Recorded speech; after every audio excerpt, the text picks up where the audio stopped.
Hello, English learners. Welcome back to English Pod. My name is Marco. And my name is Catherine. So what are we talking about today, Marco? Well, we're talking about one of my favorite topics, which are computers. Yes, you're a little bit of a nerd.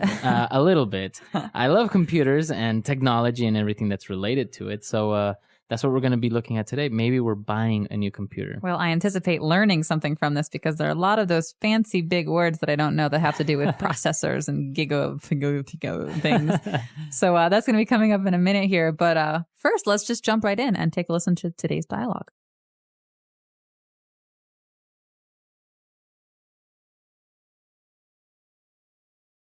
So can you fix it? I'm sorry, sir. This computer is not broken or damaged. It's simply just too old. Vocabulary That's preview. why your programs and applications are running slow. There really isn't much I can do. What do you mean? I bought this computer just 3 years ago. Yes, but technology is ever-changing, and technology is becoming obsolete faster and faster. Okay, I know where this is going. How much will it cost me to get a new computer? Well, this desktop over here is our latest model. It has a 4 gigahertz processor with 16 gigabytes in RAM and a hard disk with 1 terabyte. Of course, it includes a mouse, keyboard, and desk speakers. I have no idea what you are talking about. I just want to know if it's good, and if I'll be able to play solitaire without the computer crashing or freezing all the time. This PC is top of the line, and I guarantee it will never freeze. If it does, we'll give you your money back. All right, we're back. I think it's a very typical case. You go in to get something fixed, and they say, we can't fix it. You need a new one. Yes, and not only a new one, but a bigger and better and faster one. And more expensive, obviously. Obviously. It's called the upsell. The upsell, yeah. All right, so there were some very difficult words, I think, because they're very specific related to technology and computers. So why don't we look at those now in Language Takeaway? Language takeaway. All right, so the first word we have today is when something is no longer in use. Okay, so this word is obsolete. It's obsolete. Obsolete. And we're not just talking about like, oh, I haven't touched that pen in like 10 years. We're talking about a piece of technology that is no longer useful because there's something else that can do a better job. Right. And actually, not only with technology, we also have words that are obsolete, right? Mm-hmm, exactly. Like thy or thine, you or yours. Classical English. We don't use thy anymore. No, but thou art very summary today, Marco. We don't use that anymore. That's obsolete English, right? Or obsolete words. Exactly. So obsolete means it's no longer of use. We have better and newer things in its place. All right. And now moving on, when the salesman was describing the characteristics of the computer, he used some prefixes that were a little bit strange, right? Like, for example, giga. Giga what? Giga. All right. So these are actually prefixes that have to do with numbers. And so this is not just a computer thing. This is a math thing or a science thing. So, okay. So we've got 3 different prefixes. A prefix is something we tack on at the beginning of a word. So we have hertz or byte, right? These are little bits of a computer, byte. Right. So you have like megabytes. Other example. Megabytes we've all heard before. That's the smallest here. We've got megabytes, but bigger than mega, we've got gigabytes. A giga. Yeah. So now, for example, the hard drives are 250 gigabytes. You might even hear someone say gigs. You've got a Gigs, 250 gig hard drive. Yeah. But what's bigger than giga? Now it's the terabyte. Ooh, tera. It sounds like boom, boom, boom, boom. Yeah, Huge. I actually wondered what would happen after gigabyte, because it's so much information already, and now it's the terabyte. So it's like 1,000 gigabytes. So that's like 200 movies. That's probably more than that. It's amazing the amount of Man. storage you can have and how small it actually is. So mega, giga, tera, going Right. from littlest to biggest. All right. And well, he described a 4 gigahertz processor. Okay, so the processor is our next word, and this is actually something that that determines how fast your computer is going to run. So it comes from the word to process, right? Right. To like calculate or to think. Do even. To do. So you have different examples like a word processor. Right. So it's like Microsoft Word. It allows you to make Word documents. You can also say to process data. You're trying to calculate it. But in this case, a processor is like a little brain that's the center of the computer, and that's where all the information gets processed. Yeah, so it's the brain of the computer, essentially. And the bigger it is, the faster it can go. Exactly.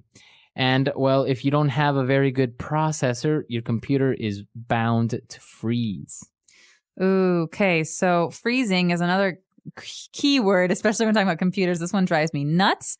To freeze, it means to stop moving. Right. Right? So, well, it has a couple different meanings. You might have heard it about ice before, but to freeze here, we're talking about stopping moving. So we have a game called freeze tag, where if I touch you, you have to stop running. Right. But here we're talking about a computer freezing. I'm moving my mouse and I'm typing, and all of a sudden, it doesn't work my anymore. mouse doesn't move. I can't close or open or do anything. And it's really frustrating. It's very, especially if you're doing something and you didn't save your work. It's gone.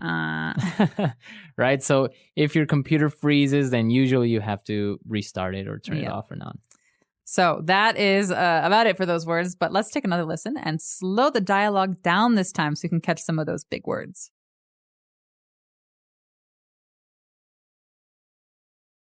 So can you fix it? I'm sorry, sir. This computer is not broken or damaged. It's simply just too old. That's why your programs and applications are running slow. There really isn't much I can do. What do you mean? I bought this computer just 3 years ago. Yes, but technology is ever-changing, and technology is becoming obsolete faster and faster. Okay, I know where this is going. How much will it cost me to get a new computer? Well, this desktop over here is our latest model. It has a 4 gigahertz processor with 16 gigabytes in RAM and a hard disk with 1 terabyte. Of course, it includes a mouse, keyboard, and desk speakers. I have no idea what you are talking about. I just want to know if it's good, and if I'll be able to play solitaire without the computer crashing or freezing all the time. This PC is top of the line, and I guarantee it will never freeze. If it does, we'll give you your money back. Great, so we are back. So now let's jump into today's Fluency Builder. Fluency Builder. All right, so on Fluency Builder, we're going to take a look at 3 different phrases. For example, the salesman was describing technology and said that it's ever-changing. Okay, so this is almost a little poetic line here. So ever-changing means always changing. Always. Right? Always changing. And so we can say that the ocean is ever-changing. You know, the waves are always changing it. But in this case, he's saying that technology is always changing. It's always progressing into something new. And so exactly. That is a key selling point for this guy. Right. So this is actually a very interesting word. We can use it like in your example, beyond technology, like the way, like the sea is ever changing. So why don't we listen to a couple of other examples? Example 1. There's always something new in this ever-changing world. Example 2. Times are ever-changing, and we must prepare ourselves better every day. Example 3. The flu is an ever-changing virus that continues to claim many lives. All right, we're back. So now we understand the ever-changing. So the man who's trying to buy this computer, or at least get his computer fixed, really starts to get frustrated with the salesman. And he says, okay, I know where this is going. So he hears the sales pitch. He hears this guy trying to loosen him up a little bit. He says, I know where this is going. So what does this mean, this where something is going? So basically what direction a conversation or a topic or a situation is taking. Okay, so he's saying, I know why you're telling me these things. I know your motive. Or I know what's happening. I know what you're going to say. Okay, so he's essentially saying, I know you're going to try and sell me a computer. Right. All so you can use it in other circumstances, right? For example, a relationship. I don't know where this is going. Right. What is going? Classic breakup line. I just don't think I know where this is going anymore. So in reference to the relationship, right? Yeah. We don't know what's happening. Are we serious? Are we maybe going to get married? I don't know anymore. I can't tell where this movie is going. It's so like, here and there and boring. Yeah, you don't know the plot. Yeah. All right. So it's a very common phrase and it sounds very natural when you say it, right? It does. And that's why it's in Fluency Builder. It really helps you sound like a more native English speaker when you use these kind of phrases. And the next one is also very, very good when he describes the condition of the computer. He says it's top of the line. Top of the line. Now, what line we're talking about, I do not know, but this is above average line. Right. So this is the best of the best. This is the top model or the top computer. And you can definitely imagine a car salesman using this. Yeah. Yes, this BMW is top of the line. It's the best money can buy. Yeah, that's another good one. So basically, top of the line is the best of the best, the above average, right? More than above average. It's the best you can do. And so the guy is saying, listen, this is our best computer. Really, you should buy it. And obviously, top of the line usually costs a lot of money. Yeah, it's usually for something that costs money, right? For things. You wouldn't really use it for a person, right? He's top of the line. No. Top of the line, I think, generally refers to electronics and cars or like motorcycles. And so you often hear top of the line stereo, top of the line TV, top of the line car. But you wouldn't say this about food or people or art. Yeah, you wouldn't say this painting is top of the line. No, not about like very unique things. You'd say this about kind of manufactured things. Very good. So we've taken a look at a lot of great phrases. Why don't we listen to our dialogue for the last time and then we'll come back.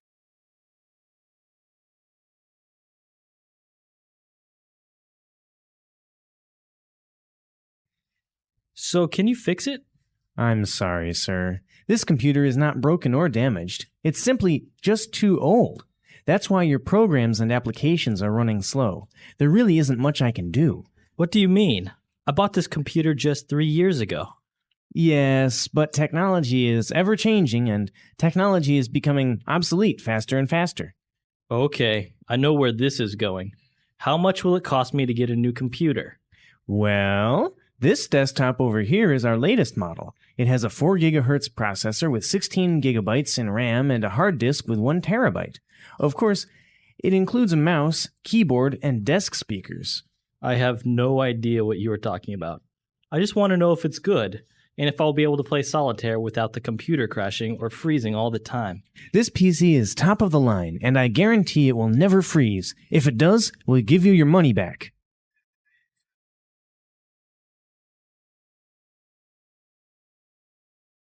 All right, we're back. So computers. Catherine, I know you recently got a nice Macintosh. Yeah, I did. It's one of those big screen ones, right? Yeah, it is. It's a desktop, right? So it's not a laptop. Vocabulary preview. It's got a very fast processor because Macs started using Intel processors a couple of years ago, and that made them much faster. Wow. And this processor actually has 2 cores, right? So basically it has 2 different brains almost within one processor. Which gives it really bad headaches. She complains to me often. Are you a big Mac fan or PC fan? I'm a Mac fan. Really? I've been converted. My roommate in college, my sophomore year, had a Mac, and ever since then, I've really gotten into them. So really, yeah, I went Mac and didn't turn back. I still honestly cannot really use a Mac. I get confused. I'm looking for the start button, and I'm looking for where my documents are. It's really hard to change over. Right. But once you do, you don't want to change back because everything is so much easier on a Mac. Really? But if you're really into PC gaming, then you should probably stick with the PCs because the games just don't really compare on Macs. But I've heard that also Macs don't really suffer from viruses, right? No, they don't, which is great because I always used to get these viruses that would slow down my computer because, you open some email and all of a sudden there's nastiness on your desktop. Well, now I don't really have that problem. And also there's really wonderful photo editing software and video editing software. Right. So everything's just really easy to find and easy to use. What about you, listeners? Do you prefer the Mac? Do you prefer the PC? Or maybe some of our listeners don't really even like computers? Well, let us know either way. We're very curious to hear what you have to say. And of course, writing on our comments section is great practice for your English. Right. So we'll see you guys there. And until next time. Bye, everyone. Bye.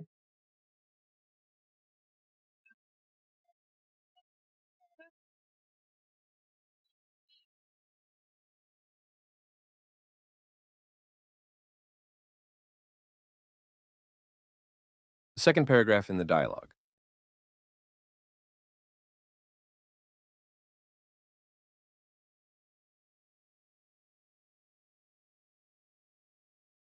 All right, ready to dive deep into some tech talk. Let's do it. Today we're going exploring the world of computer vocabulary. Sounds complicated. Not so much, actually. Oh. Yeah, Our Sorts is this really fun episode from English Pod. English Pod. Yeah, they always do a great job of breaking things down, and this episode is all about learning those essential tech terms. So like what? What kind of terms? Well, things you might hear if you're buying a new computer, or even just having a conversation about computers. I see. So like RAM and CPU and all that. Exactly. But they explain it in a way that actually makes sense. Okay, I'm intrigued. How do they Other do that? examples. So they use this scenario, right? A customer walks into a computer store, totally frustrated because his computer is, like, ancient. Ah, the classic slow computer problem. We've all been there. Right.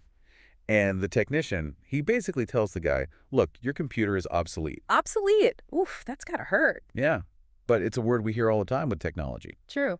Things become outdated so quickly. It's wild, right? Like, what's cutting edge today is practically a dinosaur tomorrow. It's not just technology either. Oh, Think about language. Words can become obsolete too. that's a good point. Like who says thy or thou anymore? Unless you're acting in a Shakespearean play, probably no one. It's true. It's like our vocabulary evolves just like technology does. Right. Anyway, back to the computer store. So the technician starts talking about storage and throws around words like gigabytes and terabytes. And I bet the customer was completely lost. I know I would be. Me too, sometimes. But the English Pod hosts, they break it down nicely. So what exactly are gigabytes and terabytes? I mean, I know they're about storage, but... Well, they're units of measurement for digital information. Like a byte is a tiny piece of data. Okay. A kilobyte is 1,000 bytes. A megabyte is 1,000,000. A gigabyte is 1,000,000,000. And a terabyte. 1,000,000,000,000. Whoa! 1,000,000,000,000. That's mind-blowing when you think about it. Right. And all of this is stored on our computers, smartphones, everywhere. It's incredible how much data we can store now compared to like 20 years ago. Remember floppy disks? Oh man, those were the days. Seriously. And they only held like a megabyte or two. Now we have these tiny drives that can hold terabytes of data. It's a whole different world. It really is. And all that data needs to be processed, right? Right. Which brings us to another key term from the episode, the processor. The brain of the computer. Exactly. It's the part that handles all the calculations, all the thinking. So everything we do on a computer, from writing an email to watching a video, all depends on the processor. Yep. The processor is what makes it all happen. And the faster the processor, the smoother everything runs. Exactly. A slow processor is a recipe for frustration. Oh, tell me about it. Nothing worse than a computer that freezes all the time. The dreaded freeze. That moment when everything just stops responding and you're left staring at a spinning wheel. It's like the computer's giving you the silent treatment. Right. But it's actually a great example of how a word can have multiple meanings. Oh, like what? Well, freeze can refer to your computer locking up, Right. but it can also mean water turning to ice, like the lake froze over. True. Or even that game we played as kids, freeze tag. Exactly. So one word, but so many different contexts. That's the beauty of language. It's always changing, always evolving, just like technology. That's so true. And speaking of ever-changing technology... That's what the technician keeps emphasizing, right? How quickly computers Dialogue. become obsolete. Exactly. It's like he's setting the stage for something. Oh, I know where this is going. He's about to make a sales pitch. You got it. And we'll find out what happens next in part 2 of our deep dive. Welcome back. Ready for more Tech Talk with English Pod? You bet. I'm still thinking about that. I know where this is going, Lion. Yeah, it really stuck with me too. It's like a light bulb moment for the customer. Totally. He realizes he's walking right into the technician's sales pitch. Exactly. And it's so subtle, but it speaks volumes about how we communicate. It's like a little game we play, reading between the lines, trying to figure out the other person's intentions. And you know, we do this all the time, not just when buying computers. Oh, absolutely. Mm. Think about watching a movie and you kind of sense a twist coming up. Yeah, or someone's telling you a story and you can already predict the ending. It's like we're constantly trying to anticipate what's next. And it's all part of understanding language, especially English, where so much isn't said directly. You're right. It's like there's this whole other layer of meaning beneath the surface. And the English Pod hosts, they really bring that to light in this episode. They do. It's like they're giving us a peek behind the curtain of how language actually works. Exactly. It makes you realize there's so much more to it than just grammar rules and vocabulary lists. Right. It's about picking up on those subtle cues, those implied meanings that give language its depth. And this episode is full of them. Like when the technician finally unveils the top-of-the-line computer. Oh yeah, the big reveal. You can practically hear the trumpets playing. Right. It's classic marketing. Make it sound exclusive. Make it sound irresistible. Top of the line. It just rolls off the tongue, doesn't it? It does. But what's interesting is that you wouldn't use that phrase for just anything. That's true. It's usually reserved for things that are mass-produced, like cars or electronics. You wouldn't say a painting is top of the line, even if it's a masterpiece. Right. You'd say it's unique or priceless or something like that. Exactly. So it makes you think about how language is used to shape our perceptions of value. It really does. Top of the line is like a magic phrase designed to make us open our wallets. It is. It appeals to that desire we all have for the best, even if it comes with a hefty price tag. So true. And speaking of preferences, the English Pod hosts then get into a debate that's been raging for years. Mac versus PC, the ultimate tech showdown. Right. And they even reveal their own allegiances. Yeah, Catherine's a recent Mac convert, while Marco is holding strong with his PC. I loved how they brought in their personal experiences. It made it feel like we were all just hanging out chatting about computers. It did. And they didn't shy away from the pros and cons of each system either. No, they were really fair and balanced. They talked about Macs being user-friendly and PCs being great for gaming and so on. Yeah. And in the end, they leave it up to the listener to decide. Mac or PC? Why? They ask. It's like they're saying, we've given you the information. Now go make your own informed choice. Exactly. And that's what makes this episode so great. It's not just about learning vocabulary. It's about using that vocabulary to think critically and express your own opinions. It's about finding your own voice in the world of tech. And we're back, ready to wrap up our deep dive into the world of computer lingo. I'm ready. It's amazing how much we've learned from just listening to that one English Pod episode. I know, right? Who knew buying a computer could be so educational? Seriously. And it wasn't just about the tech terms either. Oh, yeah. What else? Well, it really got me thinking about communication in general, like how much we say without actually saying it. Right, like that I know where this is going moment. Exactly. It was so subtle, but it revealed so much about what the customer was thinking. And the technician too, right? Like he knew he was being a little sneaky with his sales pitch. Totally. It's like they were both playing this game of unspoken understanding. And it made me realize how much we do that in everyday life. All the time, we're constantly reading between the lines, picking up on those subtle cues. It's like a secret language we all speak. It is. And it's something that's often overlooked in language learning.